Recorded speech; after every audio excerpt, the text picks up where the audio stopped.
Hey gang, welcome to the channel, or welcome back to the channel. I am Chris, aka Critter Moto, and this is the incredibly overcrowded Critter Den. Behind me is the garage door of awesomeness. Maybe you recognize your sticker on there. If your sticker's not on there, send one to me and you'll get on there. Today's video, we're going to go over my pack out for my most recent trip down to Oregon for the Giant Loop ride, and we'll get into that right after this.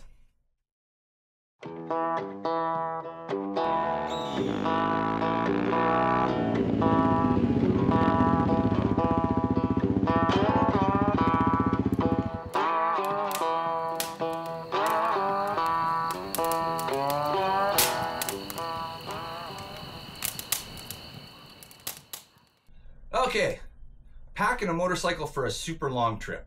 Well, it's not much different than packing a motorcycle for a weekend trip. Just a few added extra things, really, and not that difficult to do. Now, normally, I always run the Mototrek panniers, the Giant Loop Mototrek panniers. However, this time I went with the Giant Loop Round the World panniers, and tons more room, great bags, and I was able to bring more stuff. Whether that's a good thing or not, that's up to the individual to decide.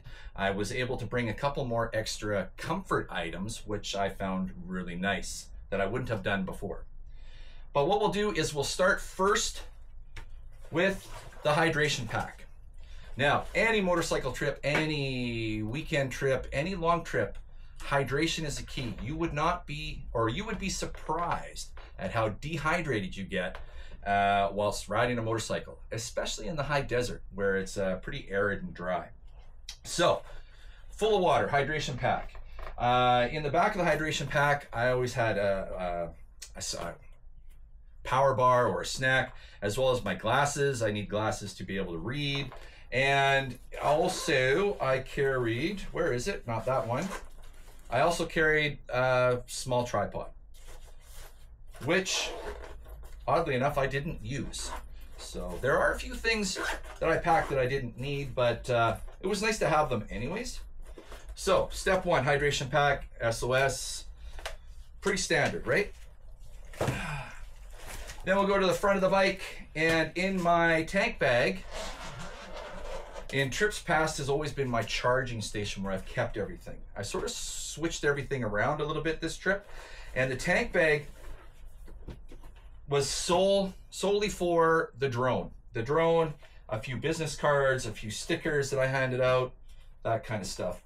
And my phone hung out here in charge. So I charged my phone while I rode, and the drone hung out in here, and then I carried extra batteries, which we'll get to soon, battery banks. So that's in the tank bag. In the right-hand side pannier pocket, which I don't know, no, you can't really see. I'll have to zoom in on that. I kept my bush knife and, get it out, my bear spray.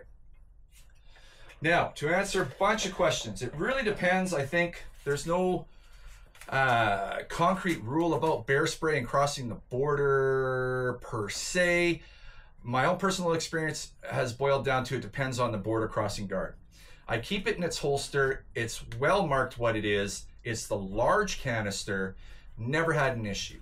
Where I've heard of people having issues is when they bring the small mace jars. The small concealable ones, they tend to be frowned upon as weapons. Whereas this is, it's basically the same stuff, but it's bear spray. So I've never had an issue crossing the border with that yet, knock wood. And that's that pannier pocket. Now, in the other side, what I normally kept was bug spray. You need this, bug spray. And then my tire irons are in that side.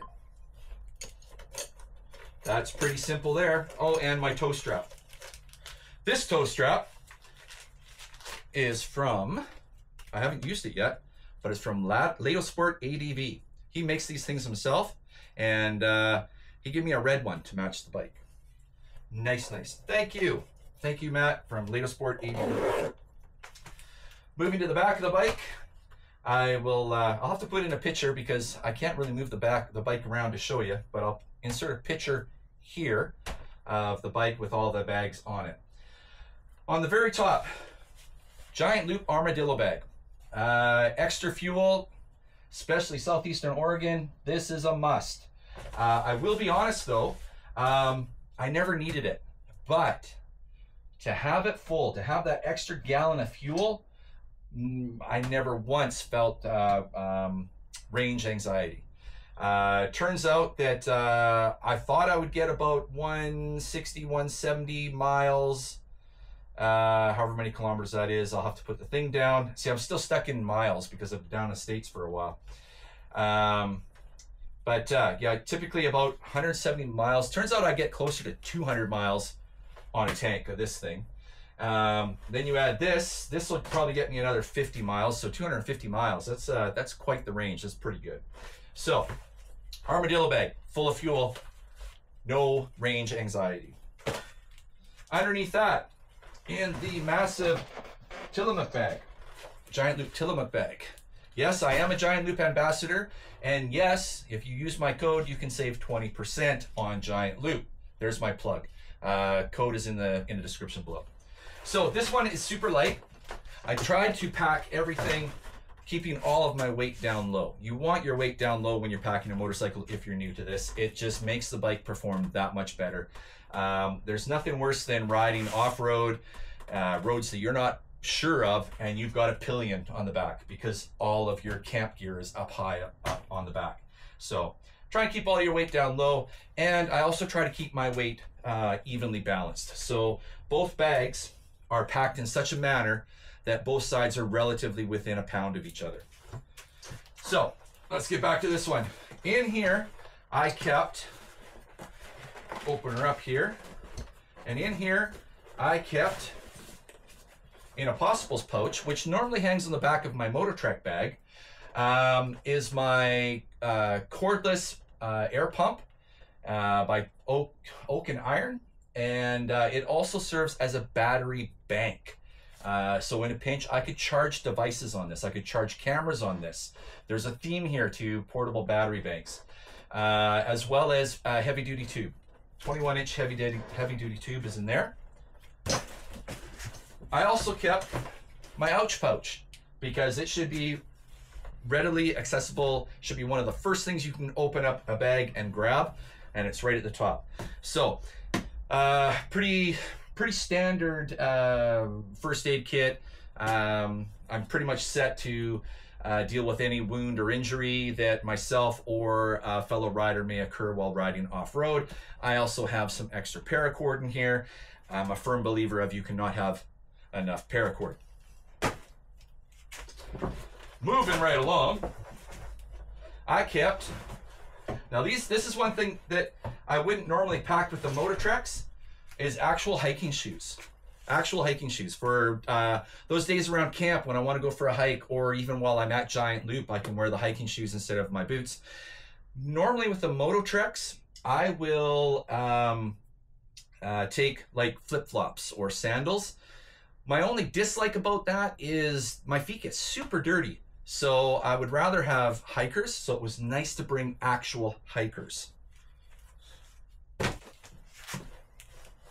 Then I kept a puffy jacket because end of May, it does get cold at night in the high desert and also the mountains because I have to pass the mountains to get there. Then I kept my USWE jacket. So just another jacket there. So, you know, with having the extra room, I'm able to take extra things, obviously. Before, I would just have my riding coat and my puffy jacket. I wouldn't have another little jacket. I didn't end up wearing this. A few of these things I didn't take, or I didn't end up using, but like I said before, it was nice to have. They were nice to have. Then, if we keep digging further, you will find my sleeping bag.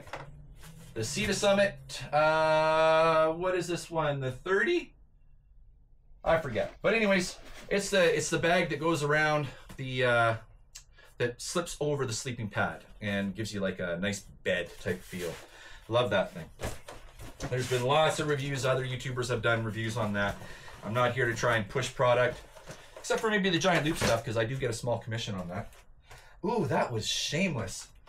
All right. Then we'll go to the right-hand side, around the world pannier. And if we go to the front, that is where I kept my cactus canteen. So I kept this full of water as well. Always packed a lot of water with me. Water is life, right? Water's important. You don't know if you're gonna get broken down and stranded. You know, you just never know. You can never have enough water. When we get to my toiletries bag, my washcloth and stuff, I have a Life Straw filtration system in there. So if I was by a running creek or a puddle or something in a pinch, I could get some water. But I left that. Then in that front pouch of that round the world bag, what I would do is I'd put my old laundry. So as that water bottle, the cactus canteen got smaller, I had more room for my dirty socks and dirty underwear. And that would stuff in there, and it has a drain hole, so if they did get wet, they could just drain right through. Then we go to the back of that pouch, of that round the world. And in this one, I kept a little extra room for if I was picking stuff up, and a secondary set of rain gear. Why? I didn't end up using it. My thought was, you know, maybe sitting around the camp, if it was really pouring, I wouldn't have to get into all my waterproof riding gear. I could just wear this around camp if it was super wet. Again, didn't end up using it, but you know, kind of nice to have, right? And yeah, that was all I put in there. So this one side, I do like to try and compartmentalize if I can. And this one side was my kitchen. And I noticed my toiletry bag is missing. Oh, that's because I took it in the house. Darn it. Okay. Well, it's in the waterproof insert that goes with the tank bags. And in the toiletry bag, I have chapstick, pit stick, toothbrush, toothpaste, those flossing banjos, some toilet paper, face cloth, dishcloth, full towel, the type that folds really small and dries really fast. I have 2 of those. And did I say chapstick? Chapstick's super important, especially in the high desert. It's so arid. I'm from the West Coast where the humidity is high, and every year I go to the high desert and I dry out like a lizard. But anyways, back to this one. In this one is our kitchen. So we have some camp fuel, stove fuel, fire starter, Bigfoot Bushcraft fire starter, combat shovel for, you know,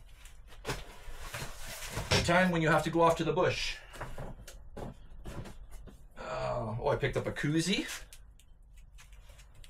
Then we have Moto Camp Nerd Flask, Critter Moto style.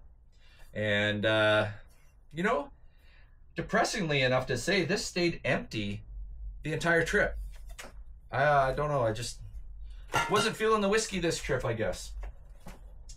Then we have the GSI Outdoors kitchen set. This one's pretty awesome. It's my fave to date. And I got another dishcloth in here. I've got my Jetboil spoons. It comes with a cutting board. It comes with 3 sets of knives and my big long silicone spoon. And then I have my Jetboil French press in here for some good coffee. So that's a very handy thing to have. I like that. Then we get into my pot set. Again, GSI Outdoors. Comes with a pan.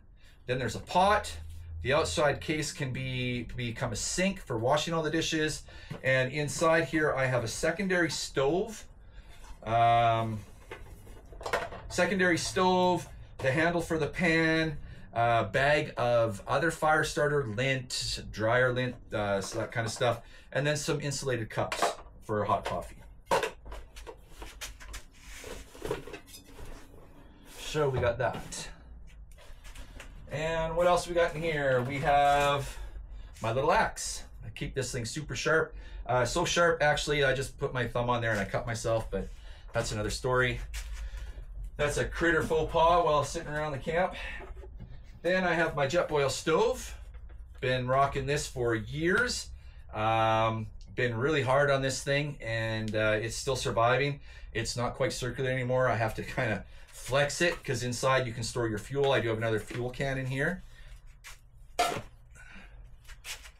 Then what else we got? See, this thing just goes on for days and days and days, right? Then we have my flint for the Bigfoot Bushcraft fire starter. Then I have my bush saw, small little saw like that. This is a Fiskars, works pretty good. And then I didn't pack coffee when I went, so I ended up picking up a big old thing of dehydrated coffee just to be nice and easy. But I mean, I was able to get this big massive thing inside this round the world pannier there. They're massive, they're huge. So yeah, the only thing missing that I didn't pull out, like I said, was my toiletry bag, my cleaning bag in the house, sorry. But that was it for that side. Then we go to the other side. We open her up, and this was shelter. Shelter and comfort. Oh, look. There's my toiletry bag. So one of these just giant loop insert liners. They're waterproof. And kit stick, chapstick, one of those towels I was talking about, toilet paper, toothbrush, you know, the stuff. The stuff is in there. Normally I have that on that side. Okay, so we dig in here. What do we come up with? First, pillow, super small, Sea to Summit Aeros. The Sea to Summit Aeros. It's a good pillow, nice and comfy. Yeah, we keep on digging further.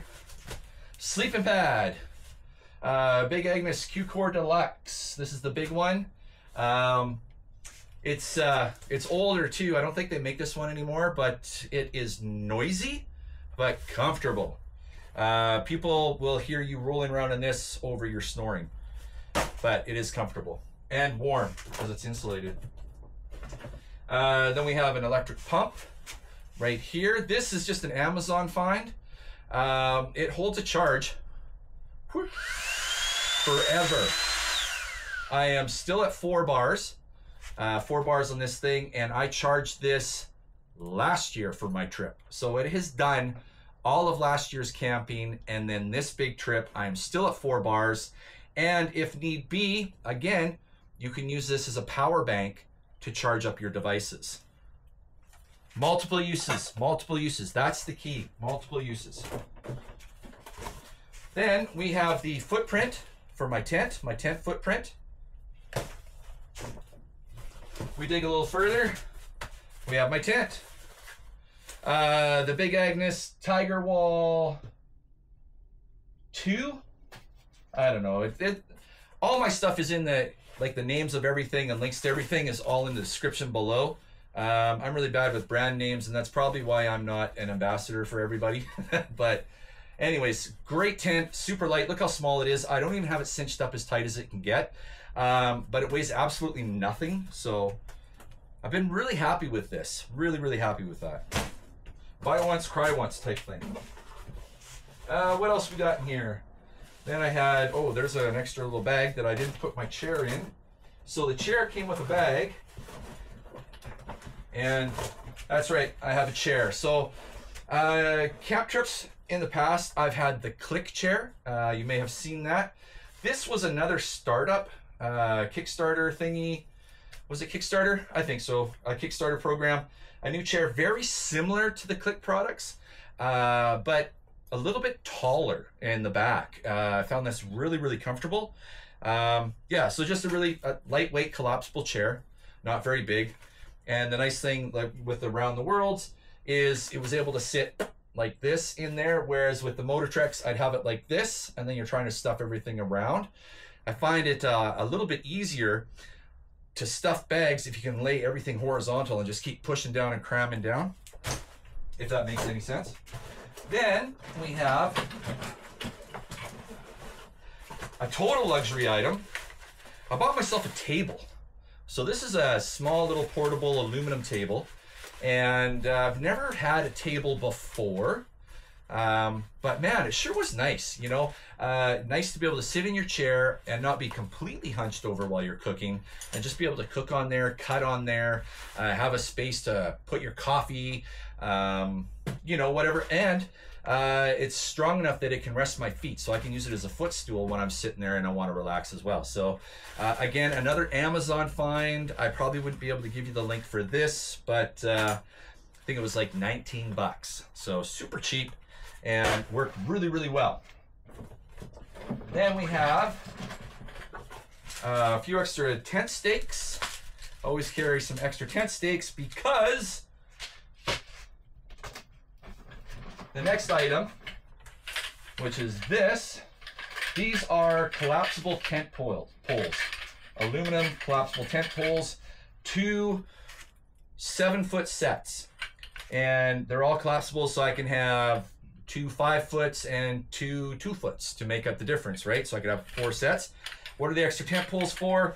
The extra tent poles are for my extra fly, which I keep in the front pocket. I don't go anywhere, I don't go camping ever without an extra fly. Even if it's not going to be raining. I take this because what it does, it gives you a nice sun shelter, gives you a nice shade. And if you set it up the right dimension, based on your wind flow and stuff, you can keep your tent a lot cooler when you are super hot. Like at Giant Loop, I was able to find a camp spot right beside one of the corral fences.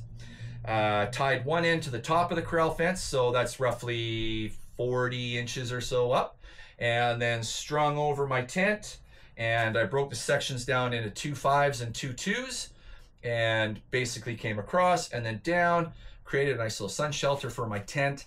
The tent stayed cooler than if it had been straight out in the sun, and had it rained, I would still have a nice dry tent to pack up, dry gear to pack up, and then I would pack up the fly last, giving me a dry area to work essentially, right? And then I just stuff it in that same front pocket that has the drain hole, so if it is wet, it can drain out while I'm riding. And that was it for that. Oh, we got one last pocket, and that's the back pocket, the roll top watertight pocket on the right hand side, and in there, quick access, we had the headlamp, so I just go in there and grab that if I roll into camp too late. We had flashlight, again, just an extra little camera stand, didn't use that. And then I have this box case, which actually was for a battery tender, but I repurposed it, and it now has all my charge cables, charging devices, and my batteries in here. So I have 2 10,000 amp hour battery banks in there, so small little batteries.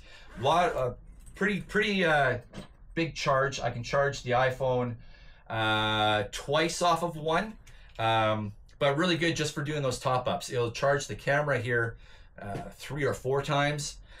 Super handy to have. And like I said, I had the other ones too, should I run out of power. So battery banks, and they only take, what was it, about an hour to reach a full charge. So, you know, in a pinch, if I had to go and have dinner someplace, I could ask them if I could borrow two outlets, and then I would plug in those battery banks and charge them up, and then I'm good to go. It's all about power. And that's it in a nutshell. Aside from the usual carry, all my tools are back here in my ABS tool roll that I made.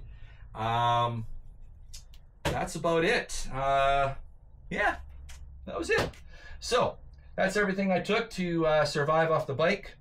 For we had planned 2.5 weeks. The trip was cut a little short. Oh, one other thing I should mention, in my kitchen side, I did have 5 boil in the bag meals. The plan was to basically have at least 5 nights worth of food just in case we didn't make a town one day or whatever the case may be. But it's been my experience typically that you're always finding a town somewhere. So you've always got to gas up. And one of my challenges that I like when I go on these trips is when I roll into a gas station, I walk the aisles and see what kind of creative meal I can make out of what's available. You know, potato chips, pepperoni, that kind of stuff. You know, and sometimes you'll find some of the corner stores will have eggs and bread and milk and, you know, some healthy stuff. So you can get pretty creative and come up with some pretty decent meals. But anyways, like I said, that's about it in a nutshell. Tried to do this in one take. Hopefully it worked. There'll be some editing, zooming in and out and stuff. But if you have any questions, leave them down below. And I read all the comments and I'll get back to you as soon as I can. Guess that's it. Thanks for watching. Till next time, get out there and ride.